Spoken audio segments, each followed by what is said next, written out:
Hello, my friends. Today's date is January the 8th, and this is a reading for you if this is your birth date. Or if this is an anniversary or a special occasion date, you can see how it might fit into that scenario, those scenarios. But primarily, this is a birthday reading for those born on this birth date, January the 8th. This is a four card energy pull, a four card pull. The first card is a general energy that you will have or meet this year. The second is a challenge you might face this year. The third card is an action you can take to help stay in balance. And the fourth card is a synopsis or a more understanding or mile marker card. We'll talk about that as this comes up. So this is the general energy card of the year. I think this is a card to use as a reflection point to carry with you through the year. The stone. And what is the stone except, you know, most of the stones that we pick up, these beautiful round things or hard-edged things or crystals that we think have been here for thousands of humans, of generations, thousands of our generations, thousands and thousands and thousands of our generations. And they have seen and witnessed countless transformation. They have been the things that have anchored us to as humans to this earth, to this world. We are anchored on stone. We are made up of we're made up of the materials of this earth. The stones that are inside this earth are inside of us. All the elements can be found inside of us. We are not separate from the earth. So the stone represents eternity and longevity and groundedness and that sense of this will go on forever, basically, for as long as we can imagine. So there's a groundedness, a usability in that peace and quiet and humbleness that comes with that understanding that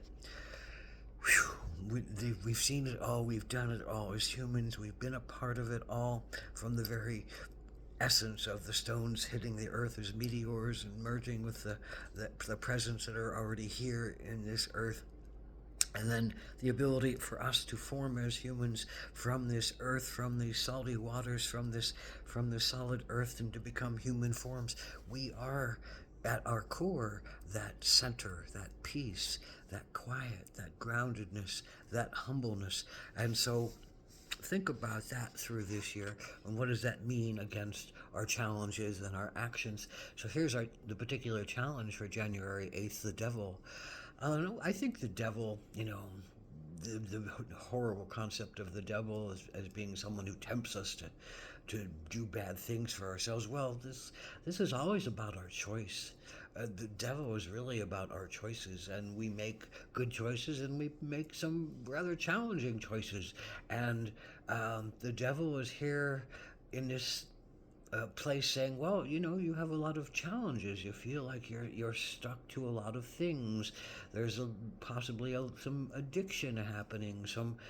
It can be an emotional addiction to wanting something or someone to be there. It could be, a sugar addiction. It could be a sex addiction. It could be, just an addiction to working too much. Anything that is over the sense of medium, that sense of that I can do this, but it's not going to hold me, and I can still have control in my life. When we give our power away, we are bedeviled. When sometimes that's to the point of being actually, in a horrible place where we can't get out of our addictions.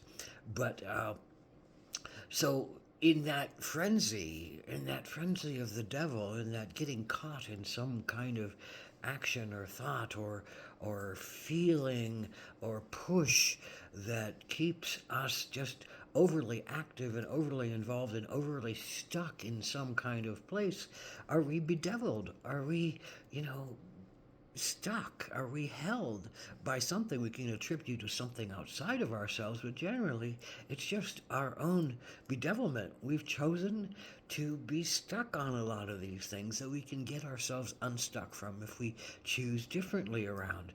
But are we willing to make that choice? But this is a year where you might have to face some of your own personal devils and say, wow, how do I get through this? I'm in a frenzy. Well, here comes the stone that says sometimes the only way to find peace is to go toward peace. Your choice is to be like the stone and be quiet and be still and be humble and just let things go by you and not grab at them and not hold them and not hang on to them. The stone doesn't hang on. The stone just keeps being, turned by the winds and the tides and the rumbles of the earth, and keeps getting, smoother, or keeps getting, worked down, or keeps getting faceted, so it reflects great light. The stone becomes whatever is its nature.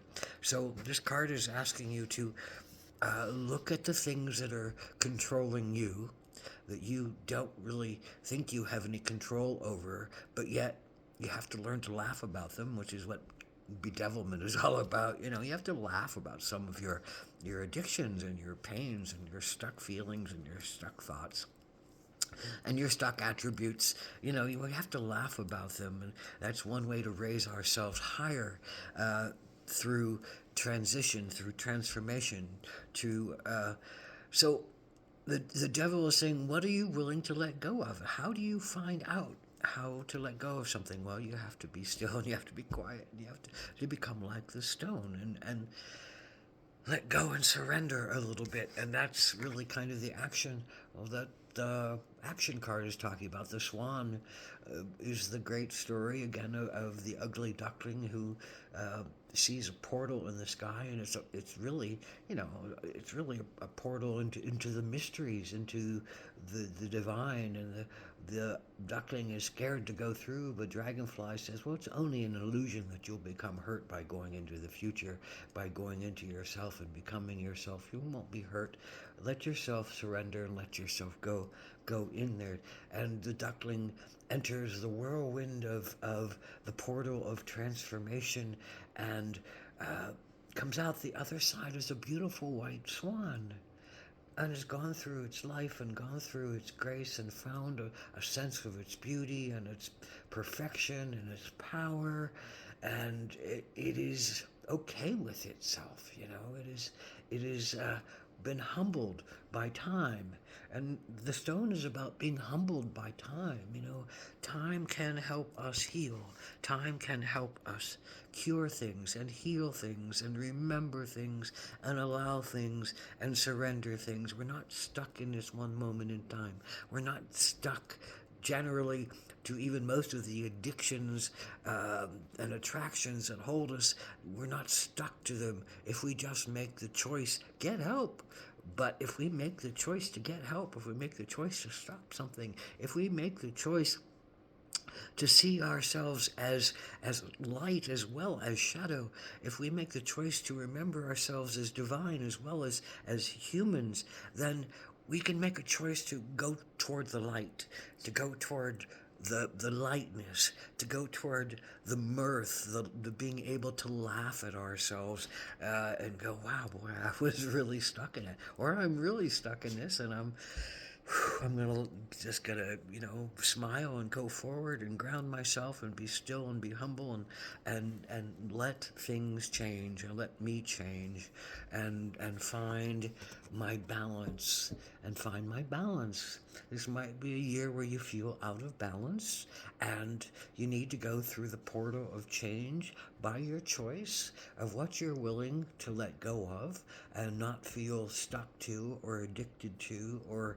harnessed to, and trust that the stone in you, the time in you, the timelessness in you, the witness in you that watches, thousands and thousands and thousands of generations come and go, including yourself, over and over and over again in some form or shape or energy or cosmic particle, um, understands understands time, and allows it to be your friend, and allows yourself to go through whatever it is you need to go through the portal of becoming yourself, and becoming your authentic being, and becoming and remembering your sacredness and your holiness, and that you're not just this poor schlump stuck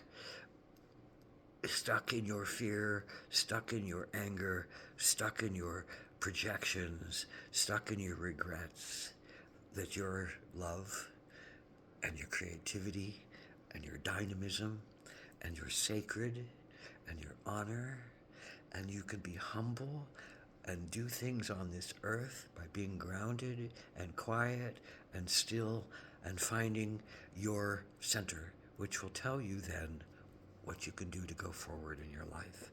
Ahom Adaku Yasin.